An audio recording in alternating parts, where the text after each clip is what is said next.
नमस्कार। आज हम चाणक्य नीति के कुछ बहुत ही दिलचस्प सूत्रों पर बात करेंगे। हमारे पास एक लेख है, चाणक्य नीति जीवन के 5 सूत्र। तो देखेंगे कि ये सदियों पुरानी बातें आज भी कैसे काम आती हैं। बिल्कुल। और ये देखना बड़ा मजेदार है कि चाणक्य के सिद्धांत इतने समय बाद भी कितने सटीक हैं। ये सिर्फ कोरी फिलॉसफी नहीं बल्कि एकदम प्रैक्टिकल बातें हैं, जीवन जीने की कला। हाँ, तो पहला सूत्र जो लेख में है वो दोस्ती के बारे में है। सच्चे दोस्त की पहचान। चाणक्य कहते हैं, संकट के समय जो साथ दे वही सच्चा मित्र। सुनने में तो बहुत सीधा लगता है। जी, पर इसकी गहराई देखिए। आज की दुनिया में जहाँ इतने सारे कनेक्शंस हैं, ऑनलाइन दोस्त हैं, ये बात और भी जरूरी हो जाती है। ये एक तरह का लिटमस टेस्ट है ना? हाँ बिल्कुल, कि मुश्किल में कौन टिकता है, कौन सिर्फ मतलब के लिए है। सही कहा। एडवर्सिटी यानी मुश्किल वक्त ही रिश्तों की असलियत दिखाता है। क्वालिटी जरूरी है, क्वांटिटी नहीं।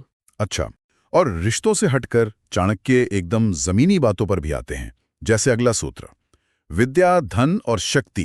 कहते हैं इनका सम्मान हर जगह होता है। मतलब सिर्फ नेक होना ही सब कुछ नहीं, ये चीजें भी जरूरी हैं। ये तो बड़ी सीधी बात हो गई। हाँ, और यही चाणक्य की खासियत है। देखिए, ज्ञान से सही फैसले होते हैं, धन से सुरक्षा मिलती है, ऑप्शंस मिलते हैं, और शक्ति, चाहे वो पद की हो या प्रभाव की, उससे आप अपने लक्ष्य पा सकते हैं। तो ये तीनों मिलकर आपको समाज में एक वजूद देते हैं। ये जरूरी औजार है। समझ गया। अच्छा, और फिर एक और बड़ी दिलचस्प बात आती है, गोपनीयता की। चाणक्य कहते हैं कि अपने प्लान किसी को मत बताओ जब तक वो पूरे ना हो जाएं। क्यों? इसके पीछे गहरी सोच है। एक तो हाँ, ईर्ष्या होती है लोगों में, पर उससे भी ज्यादा जब आप पहले ही ढिंडोरा पीट देते हैं तो रुकावटें आ सकती हैं। लोग बेवजह की सलाह देंगे, नुक्ताचीनी करेंगे, ध्यान भटक सकता है। अच्छा, हाँ, ये तो होता है। तो जब तक मंजिल ना मिले, चुप रहना एक स्ट्रैटेजी है। बाहरी नेगेटिविटी से बचाओ। लेकिन आज के जमाने में टीम वर्क वगैरह में ये कैसे फिट होता है? कितना छुपाएं, कितना बताएं? हाँ, ये एक जरूरी सवाल है। यहाँ पर विवेक काम आता है। कब, किसे, कितना बताना, ये समझना जरूरी है। बिल्कुल। और इसी सावधानी से जुड़ा है अगला सूत्र कि कमजोर दुश्मन को भी हल्के में नहीं लेना चाहिए। ये तो हर फील्ड में लागू होता है। एकदम।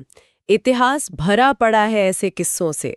बड़ी बड़ी कंपनियां, बड़े साम्राज्य, वो छोटी सी चूक या किसी छोटे कॉम्पिटिटर को नजरअंदाज करने से डूब गए। सही बात है। ओवर कॉन्फिडेंस या जिसे कहते हैं कंप्लेसेंसी, वो खतरनाक है। हर चुनौती को सीरियसली लेना चाहिए। और आखिरी सूत्र, जो शायद सबसे जरूरी भी है, वो है सेल्फ कंट्रोल, आत्मनियंत्रण।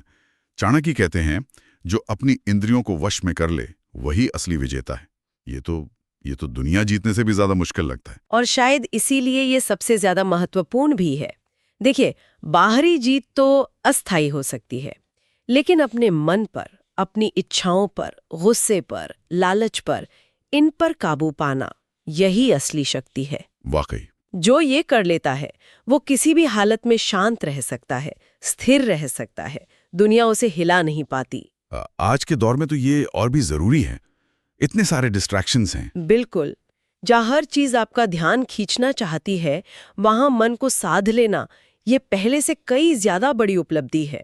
यही असली जीत है। तो संक्षेप में कहें तो चाणक्य के ये 5 सूत्र, दोस्ती की परख, विद्या, धन, शक्ति का रोल, गोपनीयता, सतर्कता और सेल्फ कंट्रोल, ये आज भी उतने ही काम के हैं।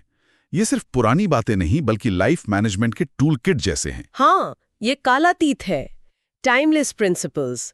ये पर्सनल लाइफ हो, प्रोफेशनल हो या सोशल, हर जगह मार्गदर्शन कर सकते हैं। चलिए, जाते जाते सुनने वालों के लिए एक सवाल छोड़ते हैं। हाँ जरूर। वो गोपनीयता वाला सूत्र कितना प्रैक्टिकल है? क्या उसकी परिभाषा बदल गई है या हमें उसे और सीरियसली लेने की जरूरत है? ये सोचने वाली बात है। इस पर जरूर सोचिएगा।